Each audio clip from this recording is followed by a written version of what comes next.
Të nderuar të pranishëm, familjar, miq, shok, të afërm e dashamirës. Jam thellësisht i prekur nga gjithë vëmendja për kujdesja dhe dashuria juaj që kam ndjerë për babain tim në këto ditë të vështira për familjen tonë. Ju jam mirënjohës për fjalët e ndjera, mesazhet e panumërta, telefonatat nga të katërt anët të botës në nderim të tij. Në emër të familjes, ju shpreh mirënjohje shqiptarëve ku ndodhen, në Shqipëri, Kosovë, Maqedoni, Malinezi dhe diasporë. Familjen time e ka lidhur thellësisht fati me popullin shqiptar, dhe ne kemi ndjerë mbështetjen e njerëzve që e kanë dashur fatosin dhe familjen tonë shpesh dhe të qartë. Por sot është një ditë ndryshe.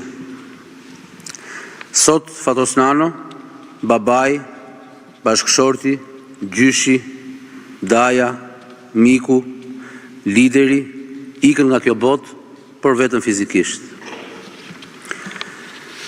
Imati ishte i pari që më foli për demokracinë. I pari që nuk e kishte frikë humbjen, sepse ai ishte një kalorës, dhe më dha mësim me forcën e shëmbullit.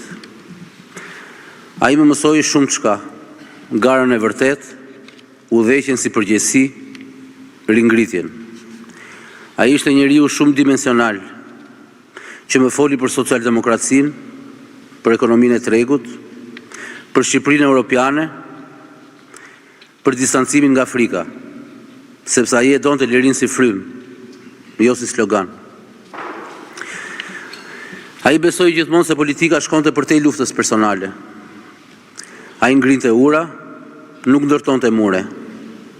Ai mbodhi ide, kulturë dhe qytetari. Ishte i butë dhe hokatar, tolerant me gjithëkënd që mendonte ndryshe, brillant në argument, i ashpër dhe i drejtë kur kërkoi vendim dhe kurajo. Sot i them Lamtumir Timeti dhe faleminderit për trashëgiminë e vyer që na la. Faleminderit kampion për guximin, për kulturën, për qytetarinë, për batutat, për kokëforcinë dhe për zemrën. Për lirinë që na mësove ta mbrojmë, brenda dhe jashtë vetes. Ne do të të kujtojmë si baba, si shok, si burr i rrallë shteti që vuri atë dheun përpara vetvetes. Faleminderit.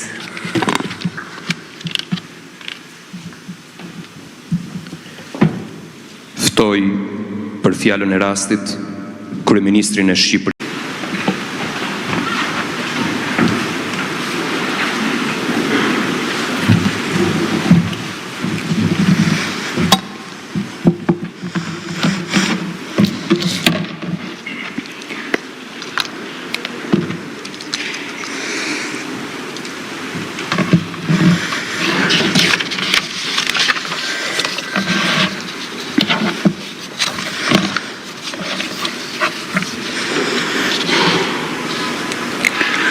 Të dashur miqë e dashamirës,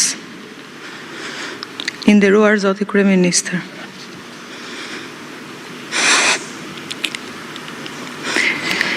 Dita e sotme është për mua dita më e errët dhe e trishtuar e jetës.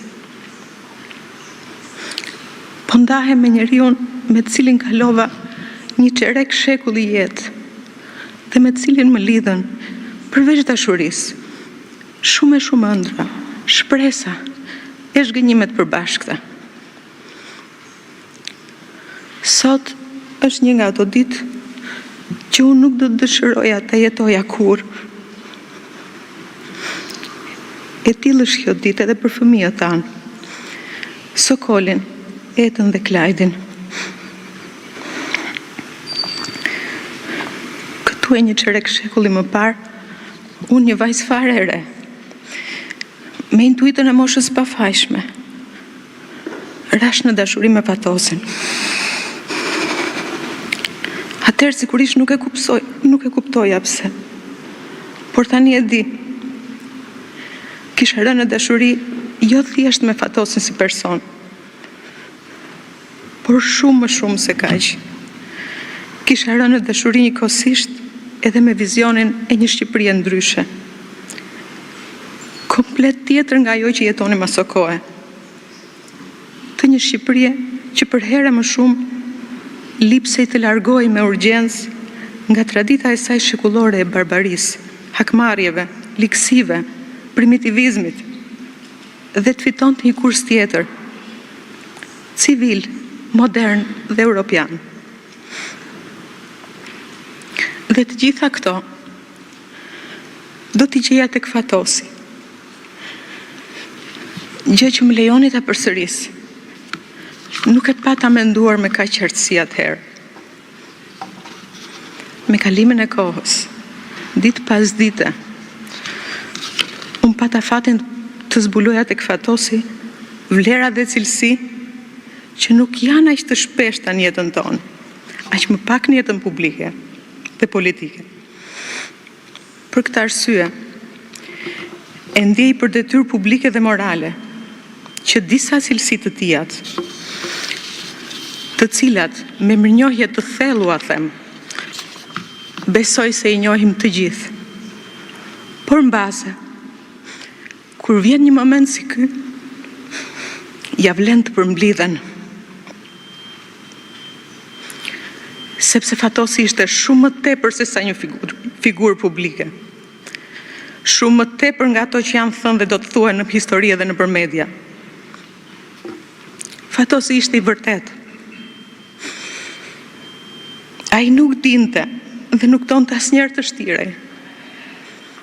Ai nuk merrte poza. E urrente populizmin.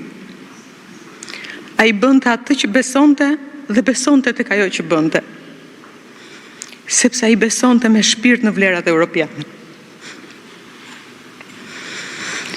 Fatosi ishte neveritës ndaj banalitetit, servilizmit dhe paaftësisë. Siç e ka thënë vetë, ai eci mes baltës së politikës pa u bërë pis prej saj.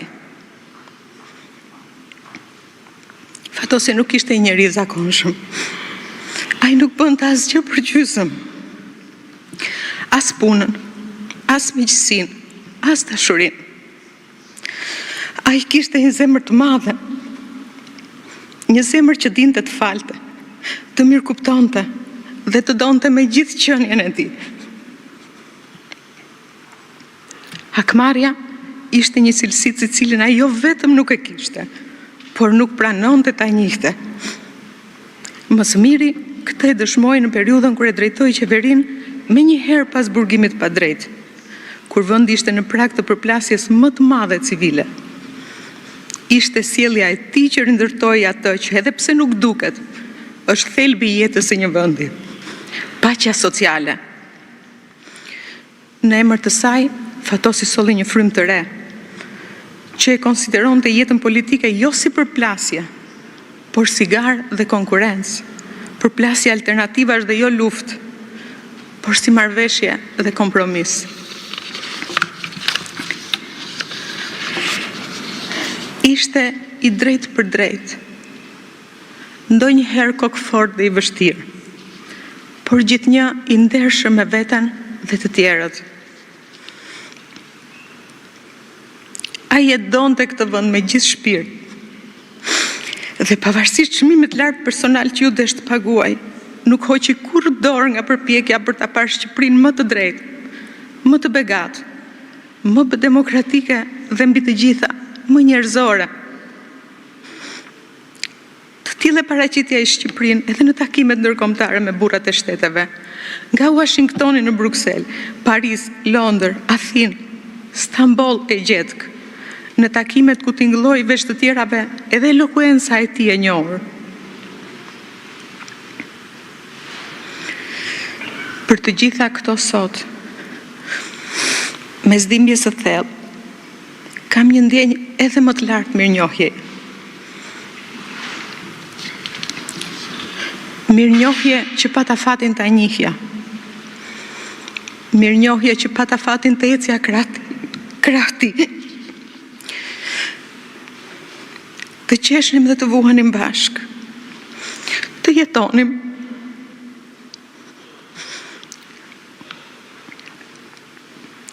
Dua t'i them edhe njerë publikisht, faleminderit Fatos. Faleminderit që më deshe dhe që më the mundësin të dua. Faleminderit që ishe ky që ishe.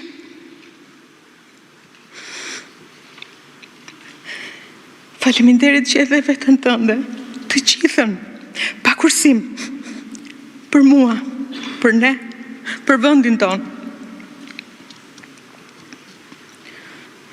Do të mbetesh për herë në kujtesën tonë, jo vetëm si burr shteti, por mbi të gjitha si njeri u ynë. U presh në paqen pranë Zotit.